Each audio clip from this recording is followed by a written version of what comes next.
Good morning, folks. It's Swaminathan from Optiontiger, and we're looking at the EarningsMAX monthly uh, trading room that just happened with this earnings report. And been wanting to do this video for a few days now, just to provide a recap. Many people were interested in seeing how the room went, and so this video is intended to provide a recap. So just a quick word on earnings this time. As you probably are aware, many of the high-flying stocks actually bombed, and so you know your usual ones which are bullish takes a big move up. Things like Facebook, Chipotle, even Apple. Apple's numbers were fantastic, but the markets had already taken Apple up before that in anticipation. And so after the earnings report, Apple actually came down. But many of your stocks really bombed. And so we were in sort of a adjustment mode with many of these. This earnings report obviously was pretty lackluster, but the important thing is, even during lackluster earnings reports, how can you come up, and if the trade goes against you, then you have to somehow try to minimize the losses or come back to break even. Notwithstanding that, there were a few big movers and we had a few big hits, so which generally made up for everything. There's only one trade that we are still handling at this point, and that is Facebook. We'll get to all of that shortly. So as you can see, this is the actual trading room here. There's a lot of chats here, so it goes on and on and on and on. So I'm not going to sit and read all of it. It wouldn't make sense.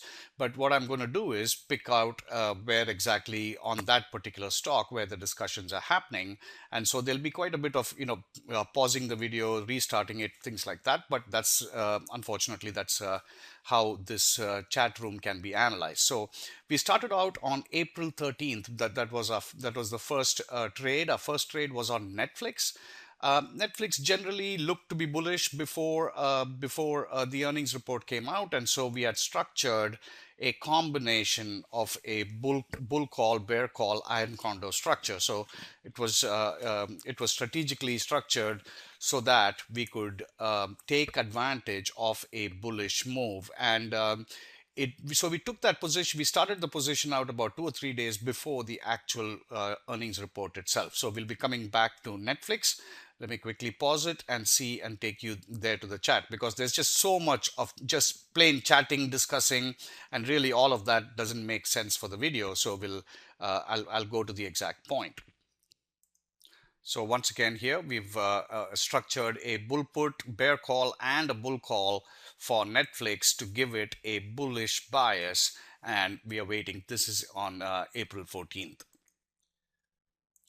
All right, so Netflix reported on April 15th, I believe, in the evening, and on April 16th it opened up, and so we were right. Netflix made a big move, and ultimately we ended up closing Netflix with about 90%. So we did some adjustments to optimize the trade further, and it came to about 90%.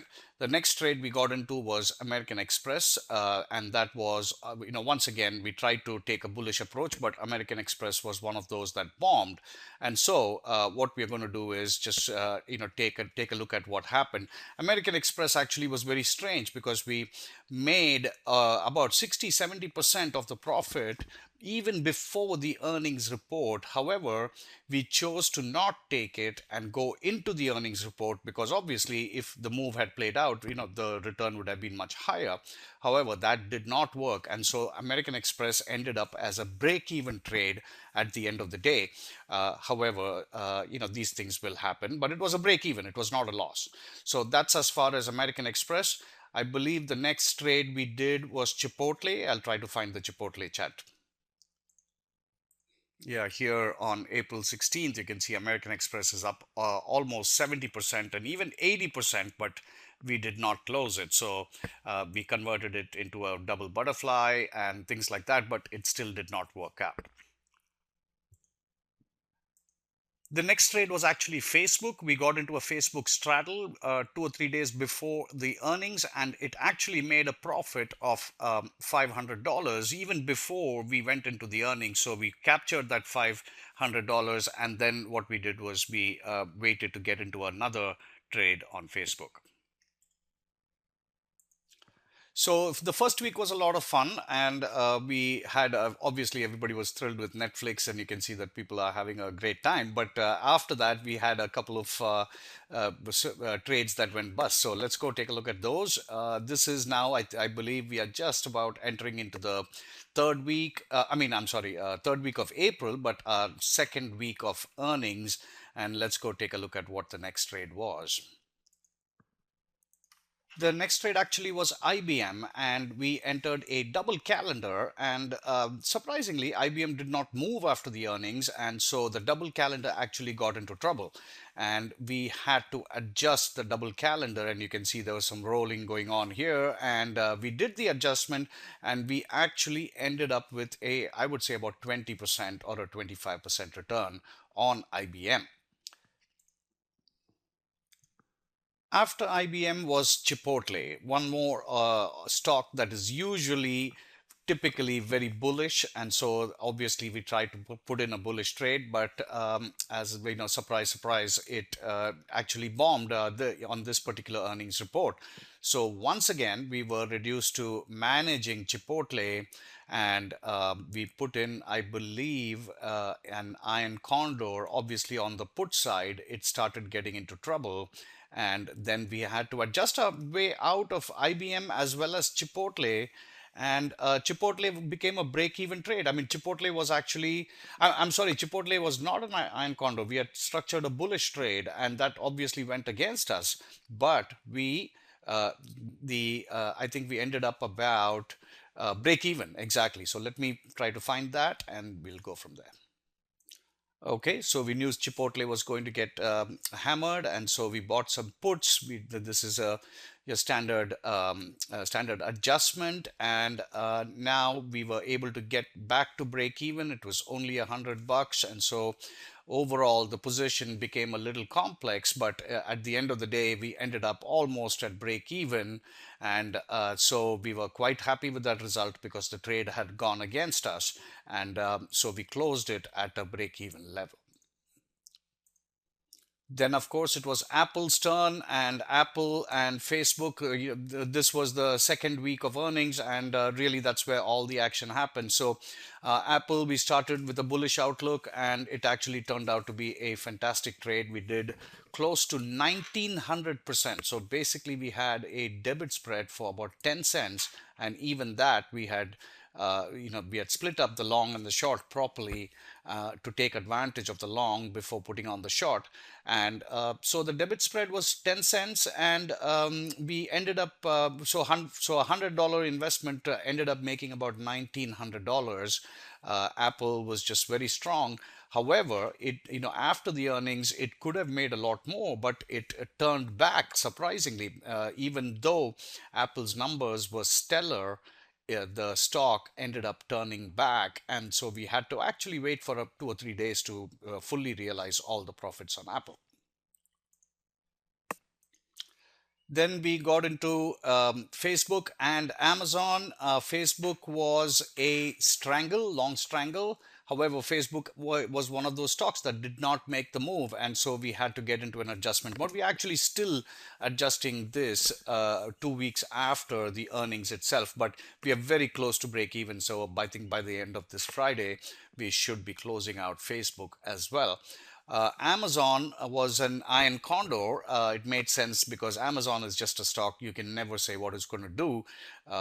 It's got, it usually makes a loss, but still the stock can go up. So it's a strange stock. So just wanted to put an iron condor. The volatility was high, and so that's what we did. And actually, the iron condor got threatened on the upper side, but we managed to adjust it and get out of Amazon. I think probably probably with about a 20-25% return. Apple we closed out. Amazon, actually Amazon was a pretty decent profit, I believe, about 25% on Amazon. So that's how we ended up with Amazon. And after that, I think we were looking at Google. So on a 10 contract iron condor, managed $1,600 profit, which was a very good outcome because Amazon did make a very big move, even though it made a loss and all of that, but it still made a pretty big move, and we were able to get out with a profit. Then the next few trades were Baidu, LinkedIn, and let's see, what is the IBM? We are still adjusting at this point, but and Twitter. Twitter was, of course, if you recall, Twitter was a joke of an earnings report. It got released early, and it got hammered, and their earnings report got released early, about 1 hour early before the markets closed.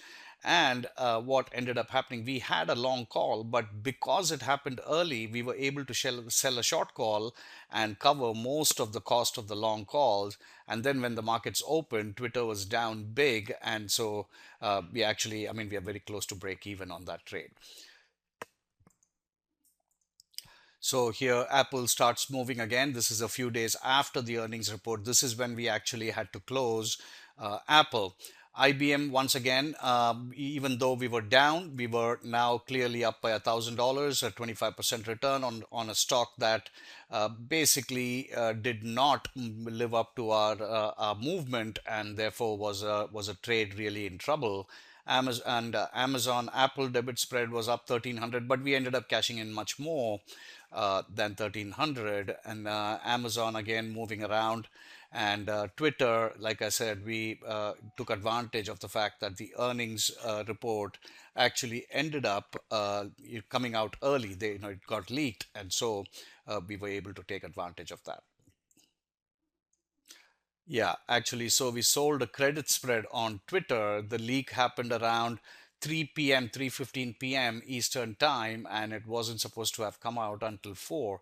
So anyway, we got in, and we were able to save that trade because Twitter just took a big hit after the earnings report. Then the next one, we were looking at Baidu, then some adjustments going on Facebook. Facebook is one that we are still dealing with. We are also looking at a trade on LinkedIn. So all of that new Baidu Iron Condor, 20% return potential. But once again, Baidu also, well, it was an Iron Condor. We didn't want to take a directional position. And actually, it was in the beginning, it was in the middle of the Iron Condor. But then after the earnings report the next day, Baidu started going down quite a bit. And so we had to get into adjustment mode on Baidu. Baidu was another trade that was somewhat in trouble, and but we were able to come out of it with about, I would say, about 20-25% return. Here is LinkedIn, and LinkedIn was again a bullish trade, but it did not work. LinkedIn also disappointed, and so the trade went against us. But we have recovered all of LinkedIn, and LinkedIn was actually a break-even trade. After LinkedIn, I'm not sure if we put anything. I think we've covered. Totally we did about 10 to 12 trades, I would say. Baidu, LinkedIn, Tesla was another one that we did, and we bought once again, moved into a bullish position.